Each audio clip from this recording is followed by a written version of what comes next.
అండాలమ్మ దేవాలయం ముత్తారం గ్రామ పంచాయతీ అనుబంధమైన ధర్మాబాద్ గ్రామంలో ఉంటుంది. ఈ ఆలయం 300 సంవత్సరాలకు పైగా చరిత్రను కలిగి ఉంది. ఈ ఆలయంలో విగ్రహాన్ని ప్రతిష్ఠించలేదు. భారతదేశంలో పడమర వైపు ముఖద్వారాన్ని కలిగిన రెండవ ఆలయంగా ప్రసిద్ధి చెందింది. ఈ ఆలయం పెద్దపల్లి జిల్లా కేంద్రం నుండి 5 కిలోమీటర్ల దూరంలో ఉంటుంది. చాలా పురాతన చరిత్ర కలిగిన ఈ ఆలయంలో గోపురాలపైన చాలా విగ్రహాలు దర్శనమిస్తాయి.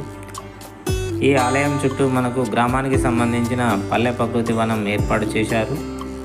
చుట్టూ చెట్లతో చాలా ఆహ్లాదకర వాతావరణంలో ఉంటుంది.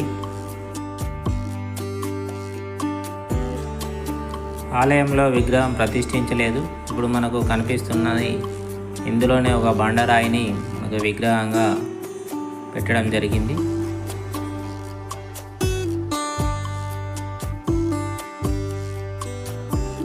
ఈ ఆలయాన్ని నిర్మించిన అతను చనిపోవడం వల్ల ఈ ఆలయంలో విగ్రహాన్ని ప్రతిష్ఠించలేదని, అప్పటి నుండి ఈ ఆలయం ఇలాగే ఉంటుందని గ్రామస్తులు తెలిపారు.